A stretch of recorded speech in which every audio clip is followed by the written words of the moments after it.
Hello everyone, how's everyone doing? I want to ask you a quick question. Have you ever had someone that irritated you so bad? You couldn't stand being around them, everything they said just irritated you. I made you cookies. Damn it, Patrice, stop smothering me!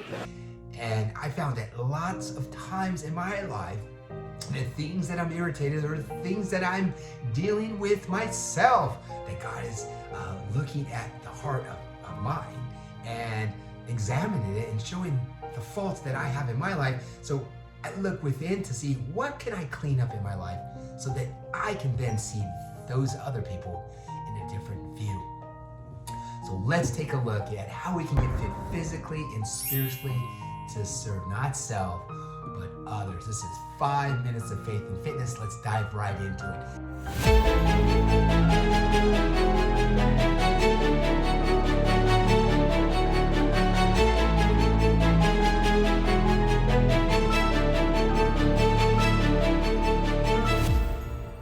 Here's what I want to take a look at. We're going to look at Matthew chapter 7, verse 5. It says this: hypocrites, first remove the plank from your own eye, and then you will see clearly to remove the speck from your brother's eye. Those specks are in our eye, those planks are in our eye. Whatever's in our eye, it is sin in our life, and we have to correct it. And so many times throughout the Bible, we see stories in the Bible that people are continuing to blame others. I remember a friend of mine had this grumpy old grandpa, and he would just complain about everything.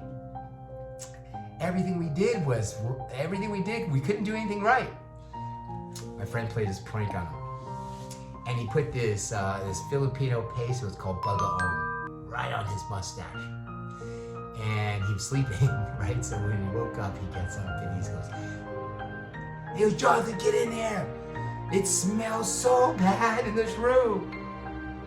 He's looking around, he doesn't even know it. We're laughing.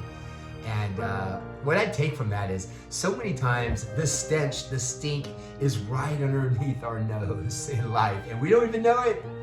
That is right inside of us, the things that we were dealing with, that stink and that smell. And so we have to deal with what is going on in our life before we can fix other people's life. And so we have to examine. We remember King David when the prophet Nathan approached him, and we know King David committed adultery, and he threw his main soldier out into the front line to get killed. And Nathan approaches him and talks about, there's one man with all these herds of cattle, and one guy just had one cattle, and the man came and wanted to have a meal, and they took from the man that with only had one cattle instead of the guy with all the cattle. He goes, "That person needs to die," right? And he said, "You are that guy. You are that person." And then wow, what an eye-opener, right? So many times our sin looks better on other people than ourselves. We walk through life examining, judging others, making sure they're doing everything correct. But in our heart, in the things that we deal with, we haven't corrected those. I remember in my life in 2007, and I was rededicating my life back to the Lord, and I was so caught up in how my wife and our kids had to change their walk. You need to go to church, I told them. You need to read your Bible. You need to fix this, all these things. But I wasn't doing it. I was a hypocrite. So God really just banged me right back on my back and said, "Hey, listen, you haven't done anything. You need to start doing what you're saying and quit talking the talk, but go walk the walk."